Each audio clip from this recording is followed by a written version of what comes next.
Let's all welcome Mentor Marlon De Vera.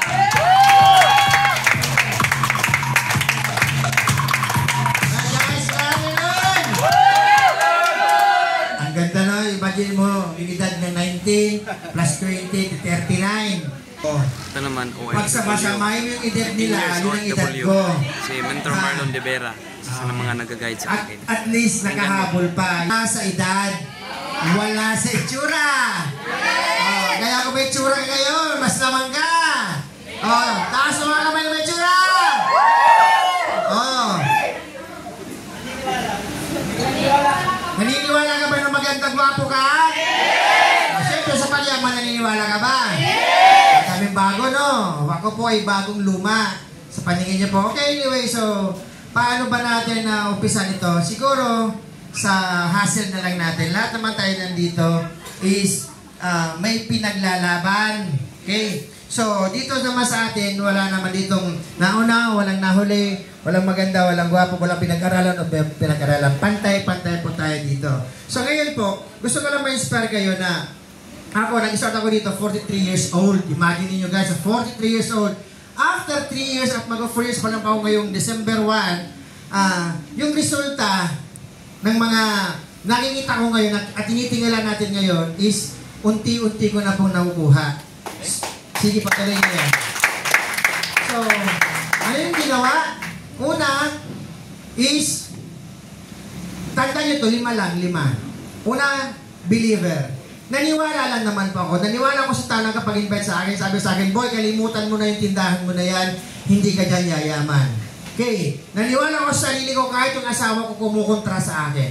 Okay. Ngayon, after, nung naniwala na ako, naging believer ako, learnings. Pangalawa, learnings. Inaral ko po yung pag-network, pag-ninegosyo natin na lahat naman tayo ito nagsisimula na talagang walang kaalam-alam. So, inaral ko, nakinig, sumunod ako kay Mentor Joseph Lim. Kahit man napagsasabihan ako, kasi ang hirap po yung i-align yung character ko from negative turn into positive. From non-believer into a believer. So, mahirap po talagang mag-twist agad, mag-change. But since naniwala ko na, sabi ko, sige, this is possible and everything is possible, mine is everything, binago ko yung mindset ko.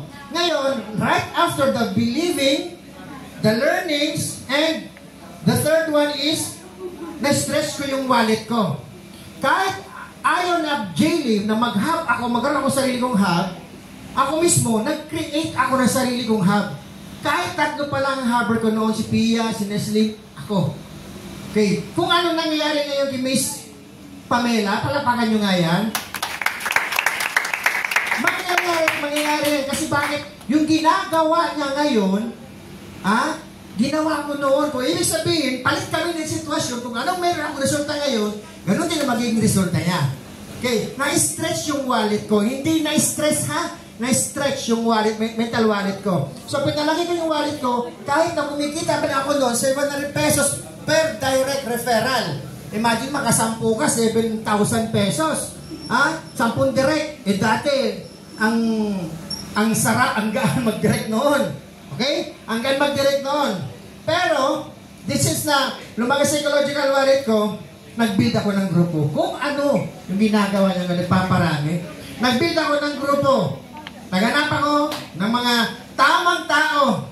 Kasi, alam ko na sa sarili ko na magiging tamang tao ka eh. So, ina-align ko yung sarili ko. Then, right after the building, una, believing, learnings, stretching, building, nakapag-build ako ng grupo, and right now po, is kinikip ko na po yung 35 na hubbers ko.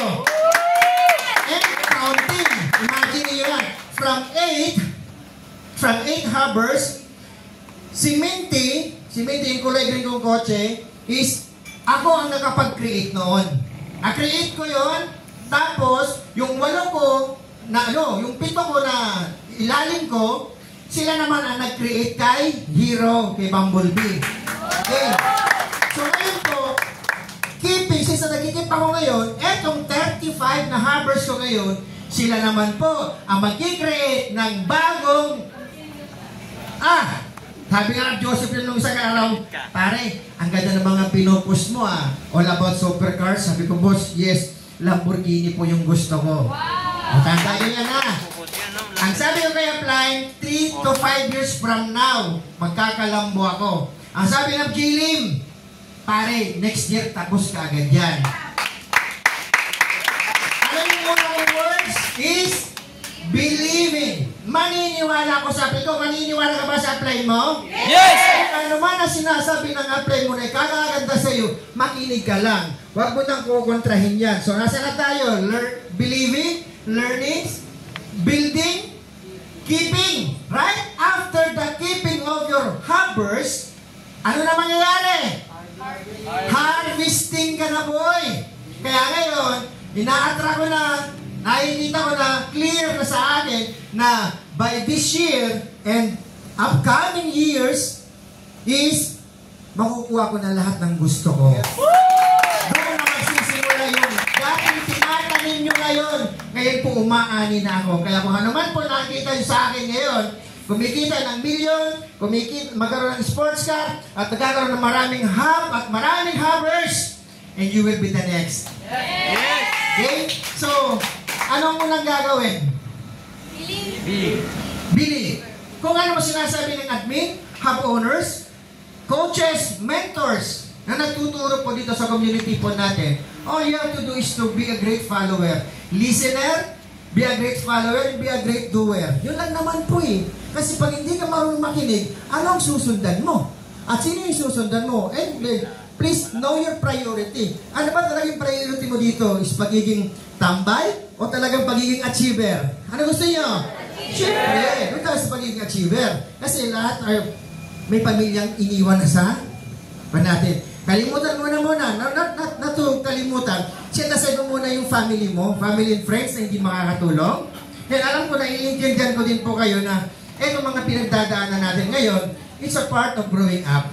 Right after this, sabi ko nga, learn, grow, and evolve. Bakit learn? Aralin mo kung paano ka gumanda. Tinitsura nyo ngayon, nagaganda nyo na ba? Yes! Siyempre, since maganda ka na, maayos ka na, ngayon, mag-grow ka na. Then, after the growing, evolving. Mag-evolve ka na. Hindi transform ka na ba? Hindi siya transformer ha. Okay, so ngayon po, yun lang. Wala naman akong sasabi pa siya kasi lahat naman talaga dito is talagang ginagawa niya naman talaga yung dapat. Kasi nga lang, minsan hindi pa sa atin ibinibigay. Kasi iba pa yung iba pa yung ibibigay sa iyo ni universe kaysa sa ini-expect mo. Kaya dapat kailangan mas lakihan. Kung ang work ethics mo, eto, dapat ang expectation mo is mas mataas.